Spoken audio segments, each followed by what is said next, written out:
Welcome to the Sencast. My name is Dale Pickles. I'm the Managing Director of B Squared and the host of the Sencast, the podcast for special educational needs and disability. Each week on the podcast, we talk about a different topic within the world of SEND to improve our knowledge, to provide support to professionals working in schools, and to empower parents. In this episode, we're discussing relationship dynamics with children with PDA. And my guests this week are Beth Elkins and Ian Thorsteinsson. Beth is the head teacher at Gretton School, an independent school for autistic students, and Beth has worked in SEND for more than 25 years, working with a variety of needs, and Beth is a parent of a young man with PDA. Ian is the executive principal of Gretton School and some other schools within the Cavendish Group, and he is passionate about life chancing, removing barriers and driving change around the support students with SEND need to thrive. The Sencast is created and produced by us at B Squared, and we help to show the small steps of progress pupils with SEND make. And we help schools to celebrate progress for a wide range of abilities and ages. We have a range of frameworks for students from birth all the way through to 25 with our Steps for Life framework that assesses our functional academic skills, employability skills, and life skills. And at the other end of the spectrum, we have our engagement steps for children working within the engagement model. And it really helps build a profile of their needs and show the progress they're making.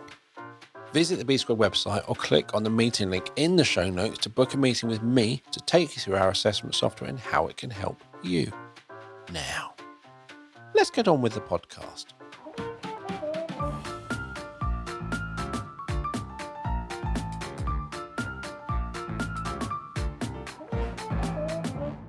On this week's podcast, we are discussing relationship dynamics with children with PDA. My guests this week are Beth Elkins and Ian Thorsteinsson. Beth is the head teacher at Gretton School, an independent school for autistic students, and Beth has worked in SEND for more than 25 years, working with a variety of needs. Beth is also a parent of a young man with PDA. Beth's passion for specialist education runs through both personal and professional life, with the aim of making a positive difference in the lives of as many young people as possible. Ian is the executive principal of Gretton School and some of the other schools in the Cavendish Group, and Ian has worked in SEND since 2004, and before that he was in the Navy. Ian has worked internationally supporting SEND, and he took me for a nice steak in Dubai many years ago. And he is passionate about life chances, removing barriers and driving change around the support students with SEND need to thrive. Welcome to the show, Beth and Ian. Thank you. Morning. Thank you very much. Nice welcome. It was a great steak though, wasn't it? It was. All of them were. I've never been to a eat as much as you want steak restaurant before. No, with all the meat fresh in from Australia that morning. Brilliant. Yes, should go it was back. amazing. If I could afford the flight. For any listeners, I'm a token vegetarian in this conversation. I think in one night we've probably offset about a year's worth of vegetarianism. I can guarantee it. Lovely to hear you're doing your part. Thank you. We have recorded a couple of podcasts around PDA already, and I know people want more. And I think every parent of a PDA child and every professional working with a PDA child will always welcome more support and advice. And especially, Beth, from you, who has someone of experience with that personal and professional. So, where do we start? Great question. Where do we start? Well, Ian said at the end. At the end, I know he said at the end. Well, it's probably a very good place to start because I am now the parent of a 20-year-old, and he's still PDA, and I wouldn't have him any other way. But when he was 3 and we were being ejected from Tumble Tots and the library and being asked to leave and do the walk of shame, I think at that point I wasn't really enjoying parenting very much, and I found it really difficult. And so if I meet a parent now of a child who they suspect is PDA or has a diagnosis of PDA, I would say to them, hold on, just hold on, because actually there is true joy to come if you can see your way to thinking differently and to being different with your child, because that's what they need. And there's a reason why you've been chosen for them. You've just got to grow into that. So I suppose that's where I'd start with any parent who's got a child with PDA, because I now have such joy in it. I just wouldn't want to change the life that I have. So a 20-year-old with PDA, you're still having to follow the same things. You can't tell them to put their shoes on. All of that is still exactly the same.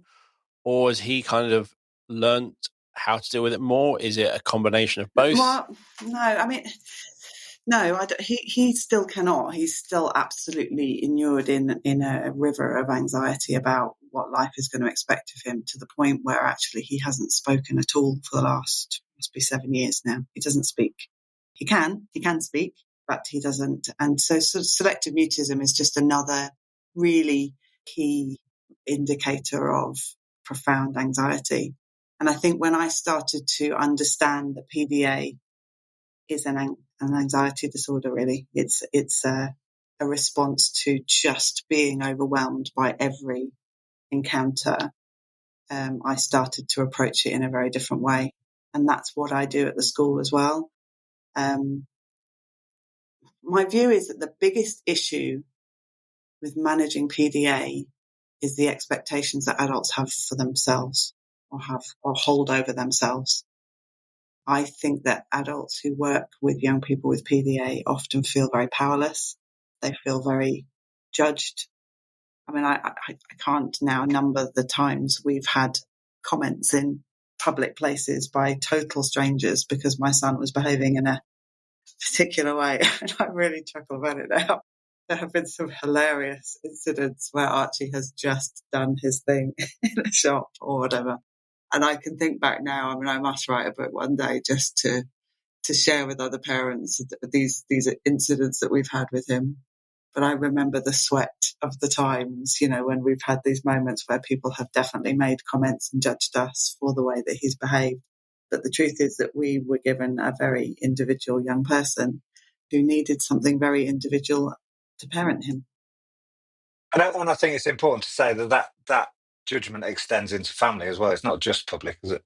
I think that you're constantly fighting the judgment of people who don't understand the specific challenges that are faced and will try and force your experience or the outcomes of that experience into a framework that they understand, which was not often a typically developed parent-child relationship, which it definitely doesn't fit.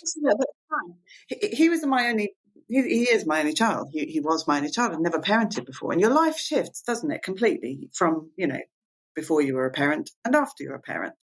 And if you are a parent of a neurodiverse child, you're looking at all these kind of parenting books, just as any parent does when they start for the first time to be a parent, and finding that they are utterly useless, except maybe to prop a table up. You know, I remember reading Gina Ford Contented Little Baby book, and I had a ritual burning of it eventually because I was like, this isn't working. It's not working. It was immensely stressful at the time. So I suppose the first message to anybody is you've got to let go of the argument that I'm not doing it right, because you can't do it that way. You need to parent the child that you have. And when you parent the child that you have, you start to unlock the most wonderfulness, the wonder of your child, because you're giving them what they need. So that's the first bit, I suppose. And we talk about kind of relational dynamics in children with PDA. I suppose the thing that I do at school is to say to the staff, when you're working with a child, you can absorb energies, can't you? Do you know what I mean? When you're working with anybody, or you're in a room where there's a real kind of dense atmosphere, you absorb it, don't you? Yeah. Just as a human being, you do that. And when you're working with children with communication that comes in a different way, sometimes after sort of 15 minutes of working with them, where maybe you were coming into school, singing a song, getting your toast, feeling great, everything's wonderful, and within 15 minutes you're starting to feel a bit peculiar, you're starting to feel quite anxious and worried, I would say to staff, look at how you're feeling when you've worked with a child for a little bit of time, because it will tell you how they are. So often the empathy that flows through the people who work in this school just means they're absorbing the energies of the children that they're working with. So suddenly they're starting to feel really fretful and really anxious, because that's how the child they're working with feels. So I said, if you can do that, you become an incredibly powerful advocate for that young person, Because if you're feeling a bit worried and a bit anxious, you can apply what you need to them. So you start to make them feel comfortable and it's okay, we're all right. I think you might be feeling a bit worried at the moment. What would help? Do you need a blanket? Do you need to go under your desk? Do you need something to drink? What would regulate you? Go on the swings, go for a stomp. Whatever it is, you can suddenly start to interpret a learner's feelings because of the way that you're feeling. When you transfer that to parenting, you're absorbing your child's anxiety all day, every day, and it's really hard to get the space from it to be able to think rationally. So I'd say to parents, try and find a place where you can sit really quietly and think, right, why am I feeling the way that I'm feeling? If it is because that's how they're feeling, what will they need? And you start to unlock a little bit of how when you start to reduce their anxiety, you unlock their ability. I think with all parents, you go through that journey of coming home from hospital and looking at your child going, now what? What do I do? There's no manual. And then you buy a parenting book or you watch stuff and you read it and then this will happen. And you're going, where's the chapter of when that doesn't happen? And you have all these books and all this advice thrown at you. And at some point, well, for me anyway, and I don't know if this is just for my children, is you learn that a lot of this stuff doesn't actually work. But if you followed their rules, it gave you confidence because I'm doing it the way I'm supposed to do it. And then when you find it doesn't work, you're now going, now what? And it's getting that confidence from how your child is responding to what you're doing. It takes a while to build that, but it is yeah. And I remember being the only parent in the playground on a winter's day when there's snow on the ground and I'm in a t-shirt because I'm actually not cold. Although there is snow, the sun's out and I'm warm. And there's my daughter running around in nursery, in the playground, in a t-shirt, and I'm getting looks off everyone. And I'm going, I stick my fingers down the back of her neck. She's warm. But that judgment from everyone else was there. And that was just about whether or not my daughter should have a coat on. Oh, I know. Yeah. And I'm quite good. I am. I generally don't really care about authority that much anyway. I don't know if I was going to ask you, Ian, you were talking about in our previous podcast about being dyslexic and just weighing things up and being expelled. Did you see that head teacher as a really scary hire, or did you just see them as someone else with an opinion? Exactly that. Everyone just had an opinion, and clearly they were all wrong, in my opinion. And I don't think I've really moved on from that. You'll have to ask Beth, but I think that's pretty much how I've lived my life ever since. So is it? Because when I've had these conversations about PDA, and they're going, "It's just someone else with an opinion," I'm going, "Yeah, actually, I'm 99% on board with that." And I have been my entire life that I was never really scared of head teachers. I get told off. And it had no impact on me. But it also means I'm quite courageous in I will do what I want and I don't get anyone else to think because their opinion doesn't really matter. Yeah. Which has helped me do different things. But I think not every parent has that courage. They want to conform because conforming as human nature gives you comfort. But when you can't conform because your child is doing something they shouldn't and you can't stop them, then that's going to really... Oh, it hits really hard. I mean, my own personal upbringing is that I am the daughter of a vicar, a Church of England minister. I mean, I don't know if you ever read Viz, but he was like the archetypal Victorian dad. So when I had my child who literally would do nothing that he was told, it created some real ripples in the family because I was the parent who wasn't getting it right out of my siblings. I think I probably did go there. I went to quite a dark place for a while because people do have expectations that if you are that child's parents, that child, when they're not behaving correctly, you will take steps to make sure that they do. And actually, when you then go, okay, well, I'll do 1, 2, 3 magic, that should work. It doesn't, by the way, with PDA children, just in case you were in any doubt about that. I'll do naughty step, or I'll do you do this sort of traditional extrinsic application of punishment and consequence, and find that it becomes twice as difficult, twice as adversarial, twice as confrontational. So suddenly you're looking around and you know that people are judging you. I mean, I've been tutted out more times than I could list. So I suppose the first message for any parent in this situation would be, go your own way. You've got your own child. Nobody's going to walk a mile in your shoes. You know what they need. Take courage in that. That's the first thing. But then you start to, I've got a van reversing in the car park. That's something about podcasting with you, Beth, two and two. reversing Laura's. I'm so sorry. I said it's in the car park. I apologise. But what's become, as you said, it's to do with confidence. If I apply this method that I've read about and it works and it brings about the results that I'm looking for, I gain in confidence in my parenting. Yep. Therefore, the opposite is true. If I see this behaviour, I apply this parenting method and it's completely does the opposite, my confidence goes down. And you keep losing confidence and realise that you must be the worst parent in the world because you've got the worst behaved child in the world, and therefore you cannot recover from that position. The truth is, if you shift things and you do things completely differently, you suddenly tap into this amazing young person who suddenly feels confident and comfortable in your presence. So, yeah, the first message is absolutely let go of any expectation of anybody else. They do not walk a mile in your shoes. And then you start to work with young people with PDA, which is absolutely brilliant. I mean, I just love them. They are so creative. They are so passionate. They'd work 10 times harder to avoid the thing that you want them to do than they would need to expend doing the thing. And if you can look at them as a young person who is immensely vulnerable, immensely anxious, and you start to put things in place to enable them to explore what they need, it becomes just a billion times easier. It's brilliant. It's just brilliant. So we've done this training at school before now where I've said, you've got to get somewhere between the box and the field. I'll explain.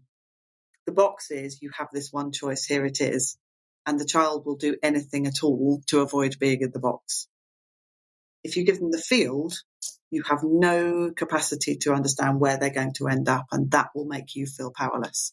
So as a PDA parent, you have got to guide yourself somewhere between the box and the field, provide choice, provide options, provide power and a sense of control whilst you are maintaining the span of control that you're giving them. So instead of saying, right, you're hungry, help yourself to anything in the kitchen, you might say, what would you like, carrot or celery? So you're still directing them to something healthy. I mean, why anybody would choose celery, I can't. Can I just say that if you gave me those two options, I would probably eat everything else in the kitchen because those options wouldn't go very well. Well, exactly. So, but actually you work that out about your child, don't you? You work that out about your child. So when we, at the school that we're at, so Gretton School, I've already encountered parents saying, do you take PDA kids because nowhere else will? I mean, that's horrific, isn't it? Yep. And I'm like, yeah, I love them. I love them. Bring them here. Because actually, we have been able to set up a school which is so heavily based on the power of individual relationships, that it's the relationships that allow that comfort for a young person with PDA so that they then do start to be able to lead their own dance, do their own thing, learn what they want to learn. By letting go of the fight disappears, actually. So, yeah, I think that field in the box is like you're not asking an open-ended question. No. You're not asking them, there is only one answer. No. You're playing Who Wants to Be a Millionaire where you have a choice of 4. Yeah. Give them a choice of 2, 3 or 4 that you, as you said, you're in control of. You're kind of setting the remit, but the ultimate decision, they have the power, but it's still within that control you've given them. Yeah. Because actually the field can make them also feel incredibly unsafe. Yes. Really unsafe. Your boundaries, I call them wobbly walls. I'm setting my boundaries absolutely firmly here, and then I'm stepping well inside them to give the child some wobble so that they can keep pushing, but they won't necessarily push to the stiff walls that I've created in my mind. it's also about trusting young people that actually, why would I know what's best for them more than they know? Because actually our young people do know what makes them feel safe and what makes them feel secure. They are trying to push. They do try and push. They want to know boundaries just the same as everybody else. But those boundaries need to feel like they've set them themselves. So really early on as parents, we learnt anti-parenting, what I call it. What's anti-parenting? Anti-parenting, how to do things completely the opposite of how you would expect. So instead of responding to poor behaviour and punishing, we ignored it, tactical ignoring, walking away, removing attention, removing any kind of input. But when there was some really lovely playing going on, or they'd made a really good choice, lots and lots of not too much praise, because there's, you can overdo it, but interaction and interest and letting them lead the play in a way that they want to. So I would literally just, when I started to see the behaviour getting really difficult, I'd literally just stand up, walk away and turn my back. And I would find that the behaviour stopped really quickly. And I was like, I thought I found some amazing secret. Don't tell anybody, but this really works. It's amazing. And then what you found, that the time that you did spend with the child was in play and fun, and you were enjoying yourself. So we lost the fight. I mean, I remember one summer when we were really trying to, right, we're going to knock this behaviour on the head. Everybody's telling us we're doing a really bad job of it. We're going to nail this down. We're going to do a lot better.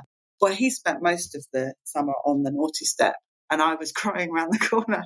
And I said, well, what was my husband doing? He said, I was in the cupboard under the stairs roaring like a pirate. It's so frustrating. We were just not getting anywhere.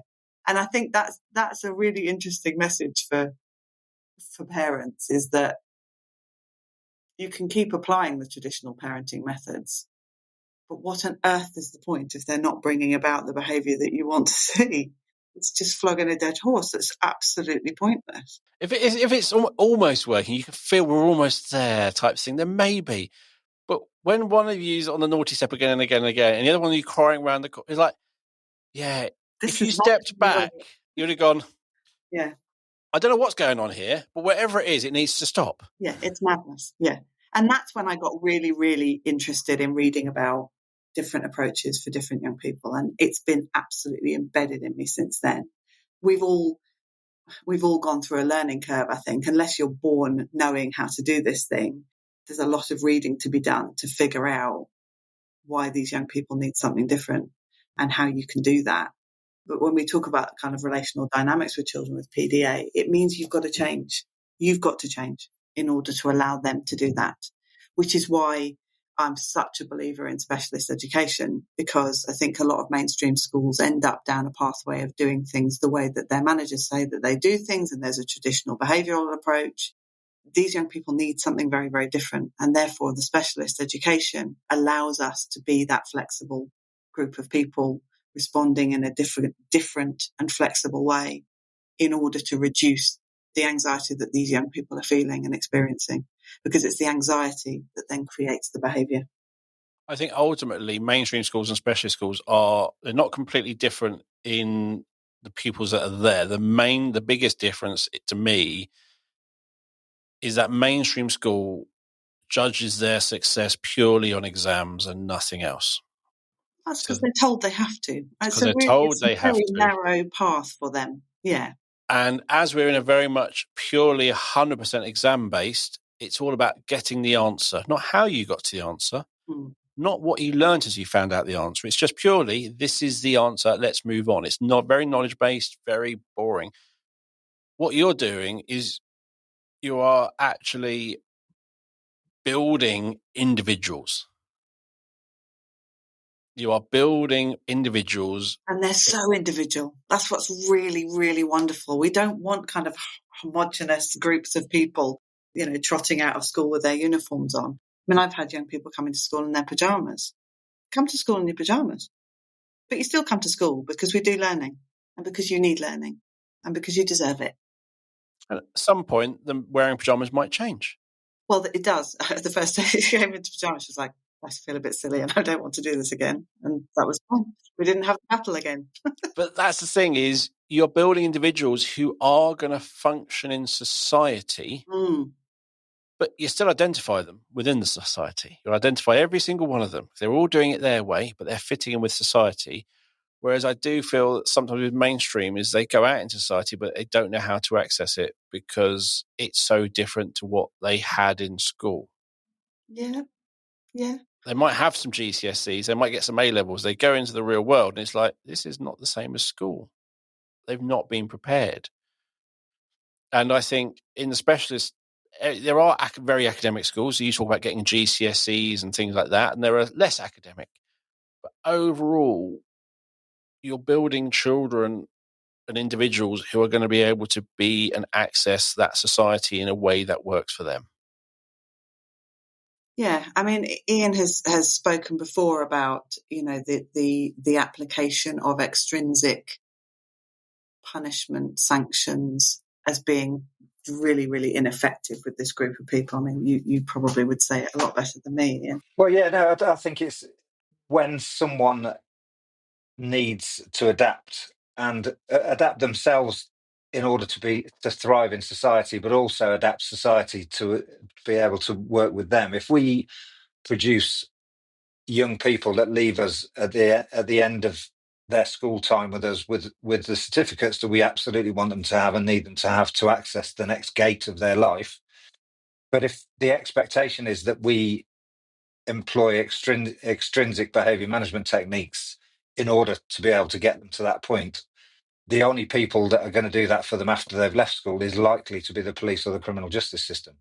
So our job from the first day that they come in is to work out how we can make that intrinsic to them.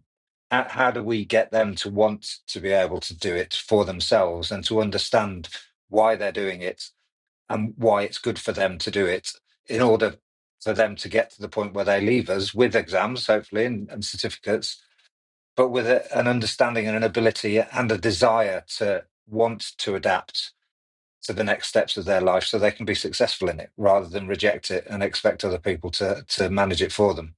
And I think it's critical and links back to the other podcast really around the relational practice. Once we take away the egos of the adults in the room, again, takeaway is a bit strong. Once we work with the adults in the room to reduce their that's when approaches to every young person in the school becomes possible, whether it's PDA, whether it's classic autism, whether it's ADHD, whether it's dyslexia. If we're alongside that young person and we're co-regulating with them and we're able to move forward together, that all of those barriers fall over because we're automatically and in real time adapting to what their needs are at that time. And all that's occurred in the news lately around the riots and things, I'm intrigued by the fact that when behaviour becomes more and more extreme, all we have to manage it is physical, weaponry, restraint, blah blah blah. And I recall a time when we were trying to get my young man in the bath one night, and could you just get in the bath, please? I've asked you 19 times. He's like, well, actually, you've only asked me 14 times. And I thought, where am I left with? What am I left with? I'm literally left with a physical wrestle with a 6-year-old to get them naked in the bath. Am I going to go there? Am I going to go down the physical route? There must be something else. And the truth is that all we have is language. That's all we have, really. Unless we go physical, we only have language. We have the way that we interact with a young person. Do they feel safe enough to take risk? Do they feel safe enough to manage that anxiety and do the thing anyway, knowing that you're going to catch them if they fall?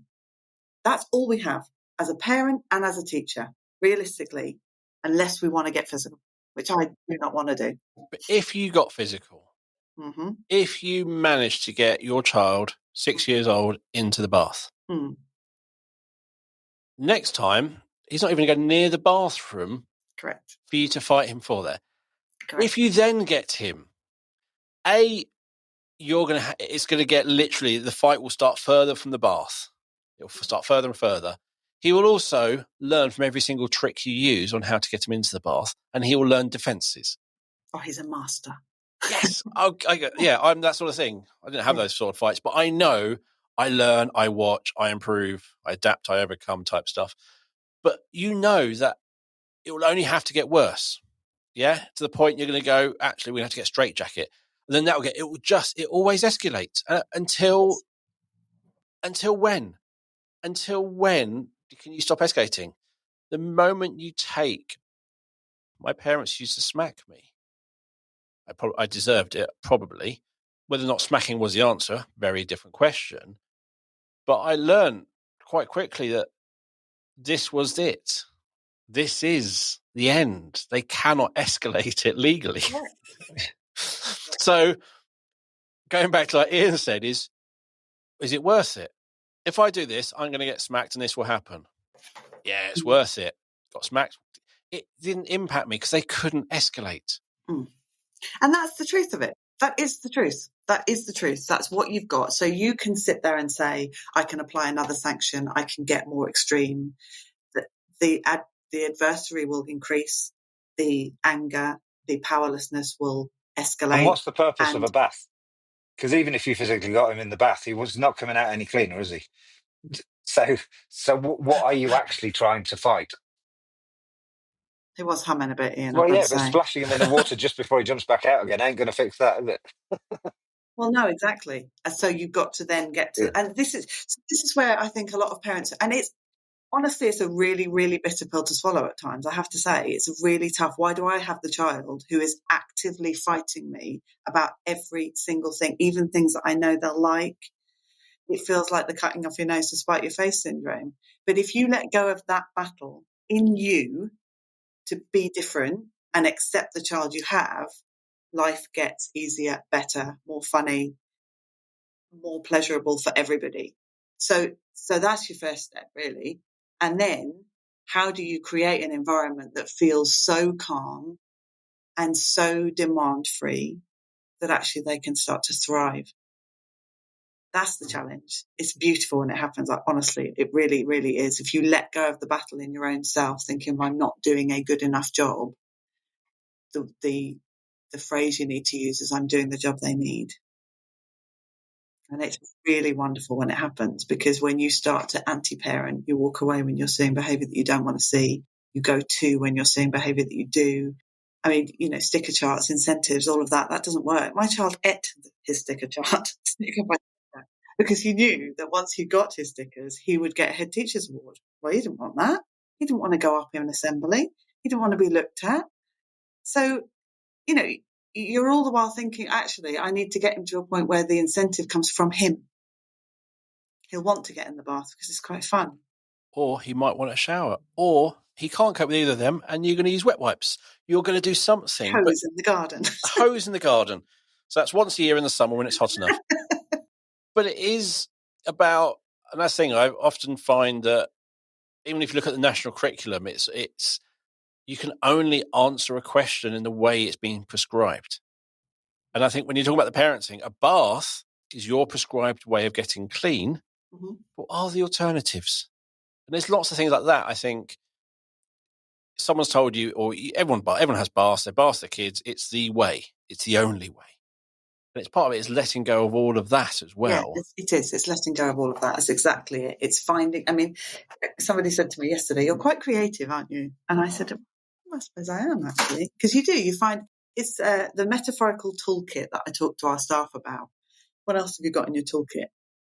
You're going to be carrying around these kind of metaphorical bags of different strategies, because what you did one day with a PDA child is not going to work the next day. They're really clever. Embrace that. Use it to your advantage if you can. If you need them to do something, you can be really clear about there are certain non-negotiables, but these are. If you treat that young person as somebody who is in charge of their own destiny and knows what they need, they start to teach you. And that's a really, really lovely place to get to. So when I'm talking to my staff, I'm saying you are going to need to bring in a huge number of different creative ways of supporting your children to make the right choices, make good choices, make sensible choices, and understand when their behaviour has stepped over a line, even though they felt what they felt. And I'm so gratified to spend my time walking around the school. I see cool, I see calm, I see collected. When people come to visit, they're like, "Oh, it's awfully calm here." Like, good, because actually, you wouldn't expect that necessarily in a specialist provision for autistic young people, but it does feel very calm, because the staff are like, "Okay, you're okay, I'm okay," because they've been able to, the phrase I often use is be the paramedic. I don't know what training paramedics go through, but it's remarkable. Have you ever been present when a paramedic has come into an emergency? Yeah. I worked with a young person who was going blue. They just couldn't breathe. She was in a wheelchair and she was really struggling with a very serious chest infection. The paramedics came in and there were lots of kind of flapping women around her, really very worried about her, very anxious about her. And the paramedics came in and went, "It's a lovely shade of lipstick. Do you usually go for the blue?" And I was like, "Oh, can't believe they said that." But actually what it did was she smiled. The young person smiled, and they took the pitch out of the room. They took that anxiety and they reduced it completely. And I can see my staff doing that now. They'll walk into an incident where a young person has become really dysregulated, turn the furniture over, and they'll go, "Oh, are we redecorating in here?" The table's probably not going to work as well that way up.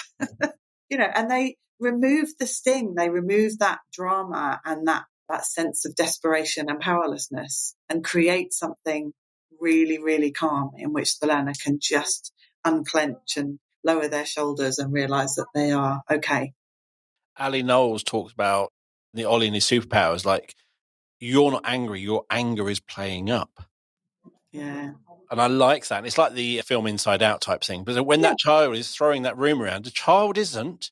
Their anger. Yeah. And the moment you say to them, "Oh, are we redecorating?" You're talking to the child underneath. You're talking to that person, not their anger. Yeah. Yeah.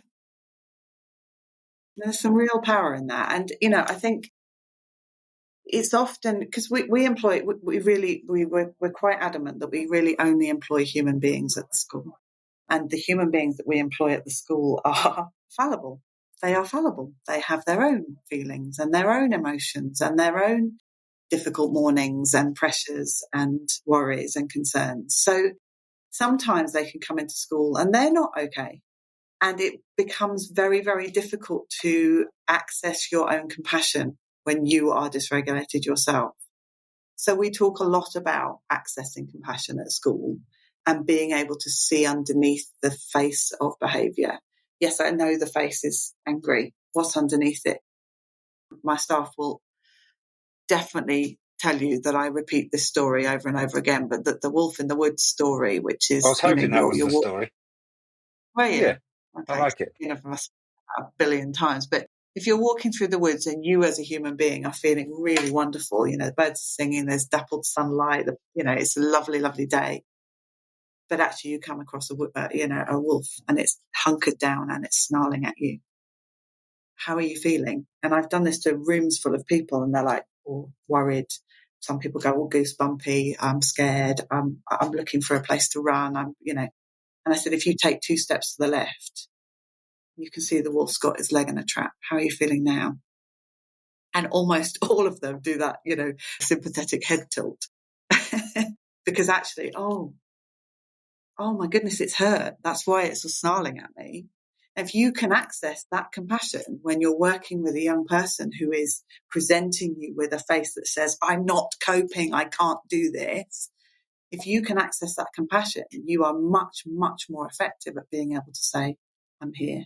I've got you. You're okay." The wolf's still got teeth. What are you going to do? So some people are like, "Well, I'm going to help it. I might get somebody to hold and reassure whilst I'm freeing them." Like, great. That's what you need to be doing when you're working with young people who are dysregulated.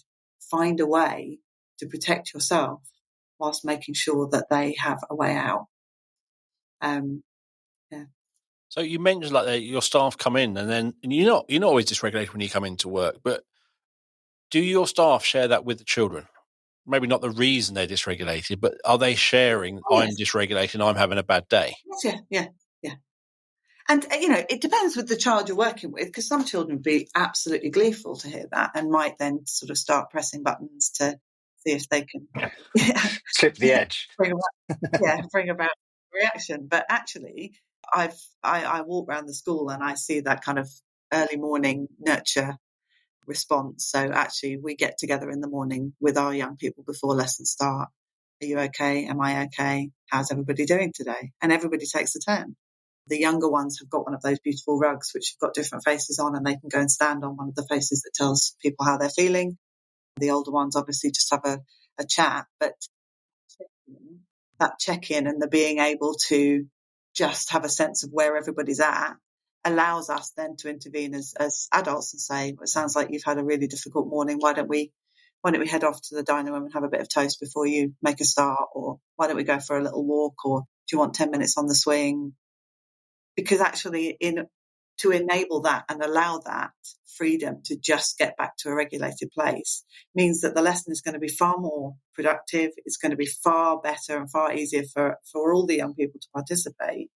So, I think we are very, very, very lucky to have a school that has the freedom to enable students to go out and bomb about. And we've got some lovely green spaces, and you'll often find them up the top of the climbing frame, because maybe a young person just needs to be alone. And that's where they do it, right at the top of the climbing frame, and they'll be there for a little while and then they'll come back. But I think sometimes the pressure of, right, our lesson starts now, I have an expectation that everybody's going to be front and centre with their books open. It's just too much for a child with PDA. They just can't comply with that. It's not possible for them.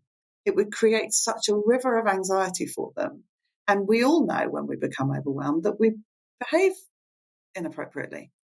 We've probably all learned not to do that quite as much now as adults, but some of us, the truth is, some of us, yes. But when you're dysregulated, you need to employ your strategies, don't you? But as I say, we have our strategy, so we might be doing it, but we have a more socially acceptable strategy in dealing with it. And I think as part of it is that modelling, that being able to show children that it's not that as you get older, you're always regulated. It's not you learn how to cope with everything. It's you are going to have things you cannot cope with, and that will come at you when you at least expect them. And it's like showing that you have been upset, but you're kind of dealing with it, and they can see that, oh, actually.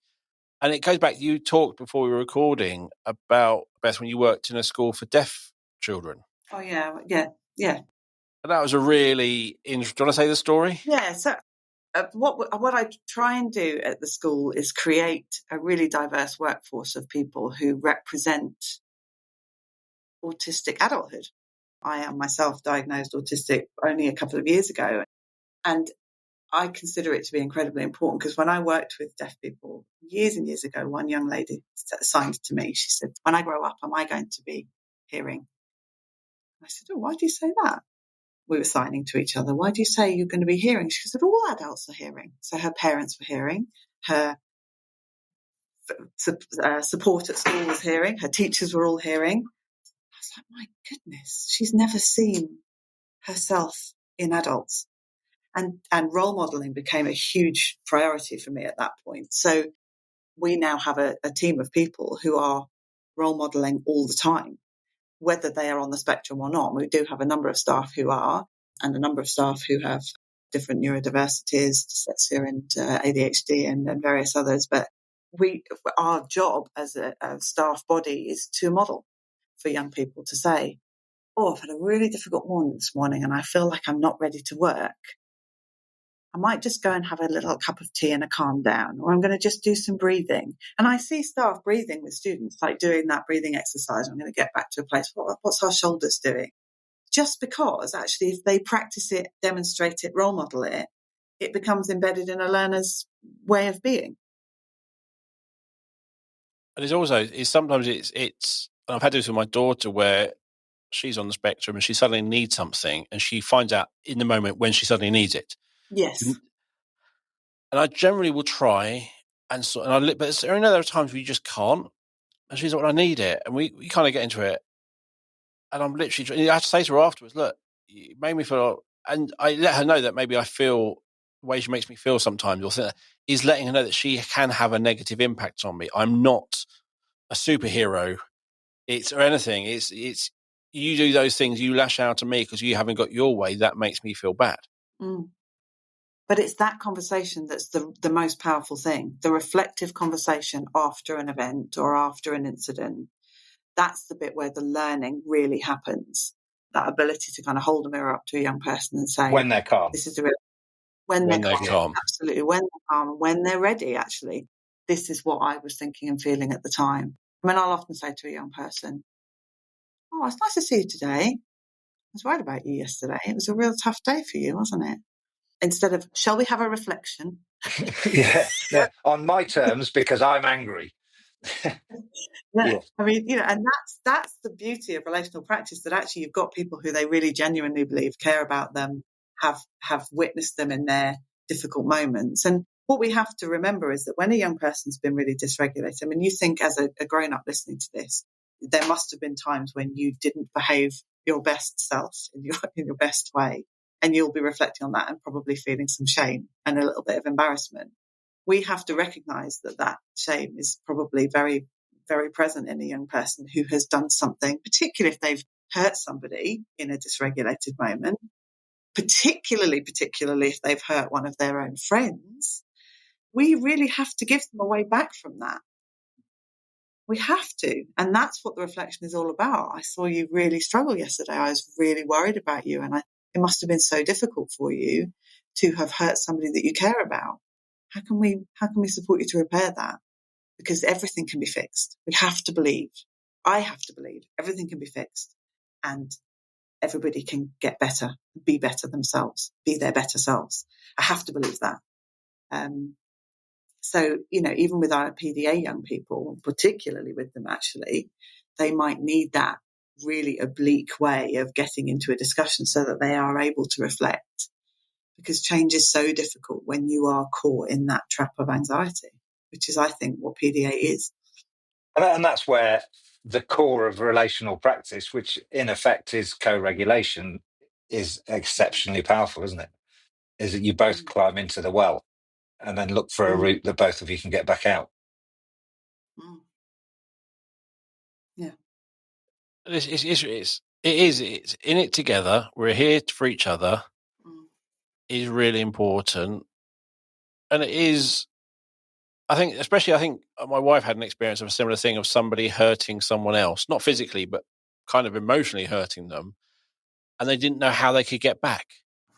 They didn't know what that path looked like. And you don't when you're a child. When you've done something, you've hurt your friend, you literally think it's all game over. I've ruined everything now. My life. And it's just like, actually, is it as big a thing as you think? What is that first step? What is the second step? What's the third step? What will it look like afterwards? Will it return back to normal? Will it be as it was before? All those questions will make them all very anxious. Yeah, I mean, and what I know from just doing the job that I do is that a lot of our young people can get very, very caught up in catastrophic thinking. They go to that worst case scenario. It's disastrous. It's all over. It's finished. I've ruined everything. I hear students say, I'm going to kill myself. It's an awful lot. And I'm like, we absolutely take that on, because it feels that they are expressing that desperation of what on earth happens next? What do I do next? So our job as staff and as parents for these young people is showing them the pathway back. What's the next step? And sometimes it is literally just sitting with them and validating their feeling. Sounds to me like you are in a really dark place at the moment. It sounds to me like you have massively struggled with, what happened yesterday, and that you're feeling like things are really disastrous. What do you think might be the difference? What do you think might bring you back from that? What do you think I could do to make you feel like things can be repaired? Because I believe that everything can be. I have to believe that. And it's a case of that once you've helped them back that first time, that you're building that connection with them, that you'll help them in that time. And kind of each time you do that, although generally the situation will be slightly different, that kind of the catastrophizing will reduce, the dysregulation will slowly reduce, because they know that support's there. They've got more confidence, more certainty that it can be resolved. And also, each time you do it, you probably give them an option of what could you have done? And it's that realization that, so there is another option, but I took without realizing there was an option or whatever, I went down that route. But actually helping them see that there are choices and they can maybe remove themselves from a situation instead of saying something or physically doing something. It's almost like you can save all of this by making that difference. But it takes time. You can't just, no one ever gets told something, don't do it that way, there's a better way, and listens. That's no not one human ever does. nature. No, when your parents say, don't get a credit card, you'll get yourself into debt, we all listened and never got a credit card. Yeah. And then when you get back from Ibiza at 18, you understand. Yeah. But only afterwards. Only afterwards. Only afterwards. Experience is the mother of learning. Absolutely. But Beth, what would you say to a member of staff that came in and said, I've got a young person with PDA in the corner and I'm struggling to cope, but I've got another 6 children who need structure, routine, and I'm, in inverted commas, more typically autism presentation. Yeah, what are the tools? That is definitely a challenge. I mean, what we know in this school is that the staff are immensely important. So actually, when a child is in the corner and really struggling, you can choose just to ignore them and allow them to remain there whilst you do what you're doing. What I do know about young people with neurodiversity is that even if they're kind of rolling around on the floor, playing with things and doing connects, they're listening to everything. They're taking in everything. They're remarkable. They absorb information. So I would often have a thought to saying, I can see that you are wanting to be in the corner at the moment, and that's great. I'm going to carry on the lesson. And when you're ready, you can just pop back to your desk and just, when you're ready. I suspect you're already listening. So you're not actually saying, can you listen? Can you pay attention? Can you come out of the corner? You're not, giving any of those demands. I'm going to say, so I'm going to teach you something in a minute. And I know that such and such in the corner will tell me when I'm wrong. And they do. And it's brilliant because you know that they've heard everything that you've said. And I do love being contradicted by students. And sometimes I will put something on the board purposefully wrong because it's a really powerful way of checking that they are paying attention. You're like, did I get that wrong? I don't think I can have. I'm the teacher, you see. And you're just kind of joking all the time with them. If you invest in the battle with the child in the corner, then the whole thing gets derailed. All of it does. And actually won't bring about the outcome that you're looking for. The outcome you're looking for is that everybody will engage in learning and enjoy it. So sometimes the tactical ignoring of the child in the corner, but it gets more difficult when they are sort of purposefully disrupting the learning of others.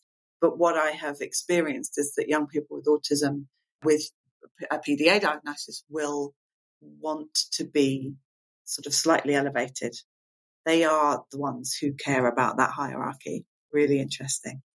And so they're the ones who I might need to help me do such and such, or help me. I don't know how I'm connecting this computer. I can't do it. I need help. And they're the ones who will usually come and support. So it's making your language so oblique and indirect that actually the young person with the diagnosis of PDA, I'm working really hard not to use young people with autism, because it's autistic young people, and that's a really accepted way of saying it now, and I'm trying really hard to get that right.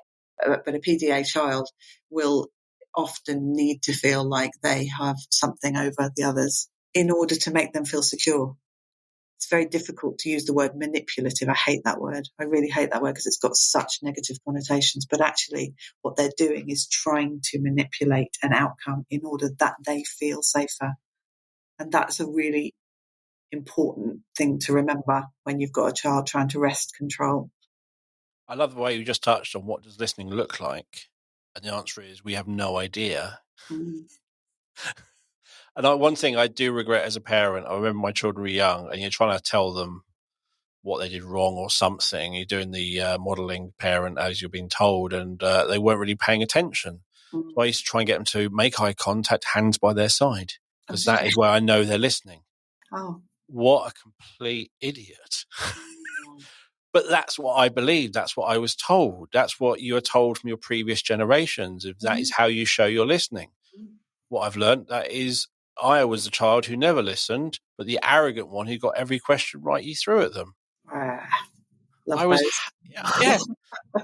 So that thing where you're saying, I'm going, yeah, what listening looks like for me is not what it looks like for someone else. No. And in fact, it's really because Ian and myself are both sitting here attending really well to this podcast. But if we were in a meeting with lots of other people, you could guarantee that we would be the ones either doodling, fidgeting something, Play-Doh, whatever. Yeah, exactly. There you go.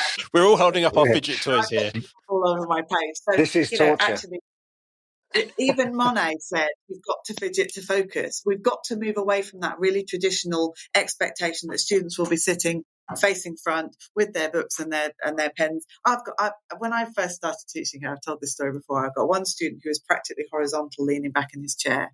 There's another one with their hood up, with their head down on the desk, and another one underneath the table with a blanket over their head. And I was like, yes, I'm home. I love teaching here. You can teach and there's a student bouncing up and down on their trampoline while they're doing it, because actually, why not? You've got a student who needs to spin in order to be able to focus. So, there's sort of the theory is that the situation itself is not causing you pain. It's how you think about the situation. And actually, I would urge parents and teachers who work with young people with PDA particularly to try and let go of all of the things that you think people are thinking. It doesn't matter. It doesn't matter what people think of your parenting. You know that you're giving the child what they need. And when you give the child what they need, they can thrive and be their best selves. And that's more than you could ever imagine giving a child. It's so powerful. I use the word powerful a lot because it makes me goosebumpy. I get physiological reactions when I see children going from hiding under the table, hissing at people, like physically hissing at people, to being the young person who then does the parent tours for when parents come to visit the school. Or leads the school play. Or leads the school play. They have changed so much in their ability to be their authentic selves because they've been in a place where their authentic selves are celebrated and enjoyed. I've had parents come to me and say, nobody likes my child. Like, that's awful, isn't it?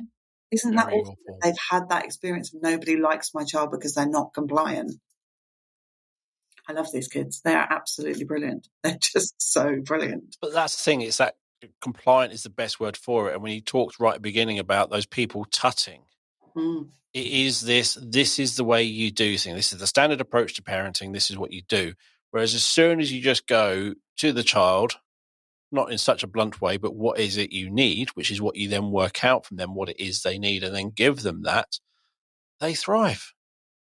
And I think if you think where our expectations of children come from, most of them are from the Victorian era, where actually we would still cut an arm off for a scratch because we hadn't got access to the medication we've got now. Things in every other walk of life have evolved and are evolving, and how we think about things have changed. We think about medicine differently. We think about psychology differently. But intrinsic in us seems to be the way that, and I think I mentioned in the last podcast, that education seems to be moving more to mainstream, certainly moving more towards a Victorian expectation on a child, when all of our knowledge proves quite the opposite. And it just baffles me at times. I would love it if what you could do is almost say to all your staff, picture when you're at home, how you work best. Yeah. Think about where you are, what you're doing, how you're sitting, what's around you. Mm-hmm. Then you can imagine going into a room where every person had that. Mm-hmm. There'll be sofas with cats on, sofas with dogs on. There'll be somebody in a quiet office. And you literally, if you could arrange your classroom, so those with the desks, those on the sofas, those who, whatever it is in the kitchen at the break, if you could have that sort of arrangement in your classes, it's like, go. And suddenly everyone is doing their best work. Yeah, we see that's what we do have at Gretton. You can walk through and you can see the children who need the rocking chair and the children who need the wobble stool and the children who need the blankets and the children who need the ear defenders and the head teacher who needs the ear defenders, because I will often sit there with my ear defenders on and my Play-Doh. And my staff, even my team are like, Beth, where's your Play-Doh? You're being a nightmare. I'm like, I don't think I have ever been more authentic in a role than I have been in this school. I mean, why would you not create that? to get the best out of young people. I mean, I do get it. It's much more restrictive in the kind of mainstream expectation, but because the problem is that second. You've read the first book of How to Parent, which tells you the Gina Ford. Her second book was How to Teach, and it's just the same sort of thing. This is how you teach, and everyone learns this way. You just forgot you read that book, and you've tried a different way. Mm-hmm. And actually, it's really fun to teach in a different way. I mean, we got our kids. One of our teachers who's not here anymore, but he got some young people out in January with spades and said, "Come on, we're going to dig some trenches."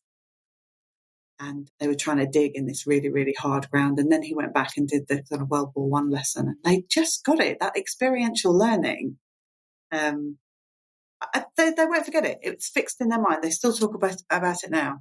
Experiential learning, inquiry-led learning is a brilliant way to teach these young people, particularly with PDA.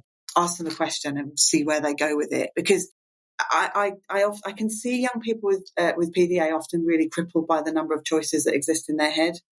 You can ask them a question and suddenly it branches out into 1,000 different options. But actually, if you harness the power of that to be creative, my goodness, you've got some ideas there. These kids in their student council, what about this? What about this? What about this? I mean, the power of it, switching it into something positive instead of something to contend with in a teaching role. The way you think about it just changes the way it feels. And it's all about stepping away from what you're told to do to what feels right between you and that young person to help them succeed. I mean, sorry is a really interesting thing. Do you remember the times when you say, right, you say you're sorry? Do you remember that? Have you ever experienced that? Well, that's my childhood, Beth. And you're not now, are you? The truth is, if you say to somebody, you say you're sorry, it becomes a power struggle, doesn't it? They say sorry, they've given something up to you. We talk about sorry here as a bridge. I'm going to put the S and the O in, you'll put the R and the Y in, and then because the middle R just won't go in unless we've built our parts of the bridge. They'll just fall into the water. Sorry is a bridge building word. Sorry is expressing sorrow that something happened. It's not giving up power. It's not relinquishing control. And, once you start talking about repair in that way with young people with PDA, they start to see how important their part in it is. Interesting. Sorry is a really interesting word because I like that thinking around it. For me, one of the things that my daughter struggled with, it's kind of if they said sorry, to them that was admitting guilt. Yeah, I know. And it's like, but you're not. No. If someone's parent and you say, "Oh, I'm so sorry," you feeling, you understand they're hurt, and you don't want them to be hurt. That's what sorry really means, and it is helping them understand. Because won't say sorry. Why? Because it means I did it. It's like, well, but did you do it intentionally? No. That's kind of the whole thing, and that's when language gets really clever, isn't it? I'm sorry for the impact that it had. Yeah, but I didn't do it on purpose, and I didn't have intent. And we separate that out a lot with the young people here, that actually, Ian, you've got that lovely phrase, isn't it? If you do something wrong with the right intentions, nobody's going to come down on you like a ton of bricks. Yeah. It's when you do something with the wrong intentions that we've got a problem. Yeah. And that's a really important message for the children, but equally for the staff, because we want you to take risks with the kids. We don't want you to break any or kill any, but we want you to take risks because that's the only way we're going to be able to stretch what we do here. And if you get it wrong, but you had all the right intentions and had very reasonably tried to mitigate those risks, then we'll support you and we'll put it back together and we'll start again. But if you've got a negative intention and you've got it wrong for the wrong reason, because you've been lazy, because you didn't plan it, then we'll come down on you. But please accept this as permission to take risks with the kids because that's what they need. And the other bit with sorry I use at home was, I said, what does sorry mean? And my daughter at the back went, it means you're not going to do it again, or you're going to try not to do it again. Because if every time I do something I say sorry, I'm just saying a word. There's no meaning behind it. Whereas if I've done something when you got hurt and I didn't realise and I say sorry, I'm going to kind of think about it next time to not do that. Or if I'm going to do it, make sure you're not going to get hurt or something. Sorry is such a huge concept. really tough word, actually. I remember one time that my son spat at me. It happens. It did happen. It doesn't happen anymore. And I was really upset. I walked away from him. Of course I was upset. We'd got things wrong. I walked away from him. And he came downstairs about an hour later, and I was just standing at the kitchen side, and he came up behind me, put his head on my shoulder, and then he just put a tissue on my nose. That was enough. That absolutely was enough. He can't speak, but that was his sorry. And it was really, really powerful sorry. And we were able to talk about it, or I talk at him and he nods and makes faces, because that's how we communicate now. But actually, it's sometimes giving a young person who feels that awful shame of action a way to express that sorrow in a way that doesn't feel like they're giving ground somehow. And sometimes it does take that that happened, they're dysregulated, they've come down and just gone, oh my gosh, what have I done? And my daughter does that. My daughter will go off and you're literally going, I'm not going to deal with that because I don't think I'll win anything on that one. Yeah. And then she comes back an hour later and apologizes. It's like, but partly it does that maybe because you've apologized, because you've shown them what that means. There's been modeling. There's been all these things where you've made mistakes and you've said sorry and the world didn't fall apart. Mm-hmm. Mm-hmm. And you're letting them know it's fine to say sorry. And it's a great way of letting someone know that you didn't mean for it to happen. And I think it's really, so if a significant incident happens in the school, all eyes are on actually what was the outcome of that. The child did this. My first question is always, what did the staff do in the lead up to that? Not because I want to blame anyone. I'm not shifting blame or blaming staff. It's like, actually, we need to find the part at which we both got it wrong, because one didn't happen without the other. There were things that maybe were missed that we know about that young person that we should have been doing, which would probably have diverted that incident away from where it ended up. We need to own that, because that's the opening gambit in the conversation after the event, when the child's calm, maybe the next day. We need to open with, do you know what? Here's all the things that we should have done and we didn't. So we put you in a really difficult position. Now we need to talk about actually how you responded to that. Because it's not about the thing. It's about what did we all do to get you to that position, and how do we avoid it in the future, and what have we all learned? I mean, there's that lovely book, The Explosive Child, and there's a line in that which says, children will do well if they can. They want to do well. There is you just know they do. Nobody wants to be disliked, punished. We've had young people come to the school before now, and they said, don't use that word. And they write it down, and it's school. And you go, oh, you don't like that word? And they go, no, because it's a really bad place, where they've always been unhappy. I've had young people say, don't use my name, because I've only ever heard it in anger. Right, so we have to reshift our language. We have to change our language in order to change that narrative for them. We just have to. And that's our responsibility as parents and as professionals, if we believe that young people with that diagnosis or that profile are behaving that way because they are afraid. And I'm going to wrap it up there. It's one of those podcasts where we started talking about 15 minutes and now we've gone well over an hour. But I've really enjoyed the conversation. Me too. So thank you both for coming on the show today. As always, you'll find details to contact Beth and Ian and find out about Gretton School in the show notes. And Beth shared some links with me as well. And as always, you'll find those wherever you listen to the podcast in the show notes or on the Sendcast website. If you want to get in touch, let us know your thoughts, suggest topics or anything else, please send us a message on social media or send an email to hello@thesendcast.com. The Sendcast is created and produced by us here at B Squared. We are here to show the small steps of progress pupils with SEND make. And we can help schools do this for a wide range of abilities and ages. We have frameworks to suit all abilities from birth all the way through to 25. So our Steps for Life framework, for example, assesses functional academic skills, employability skills, and life skills. And for the most complex learners working with the engagement model, our engagement steps can build a profile of the student's needs and show the progress they are making. We've got stuff for early years and primary and so on. Visit the B Squared website or click on the meeting link in the show notes to book a meeting with me to take you through our assessment software and how it can help you. So thank you for listening. We'll be back next week with another episode of the Sendcast. This is goodbye from me. Goodbye from me too. Thank you so much. It's been a real pleasure. You are welcome. And for me too. Thank you very much for the opportunity. You are welcome. Bye, everyone.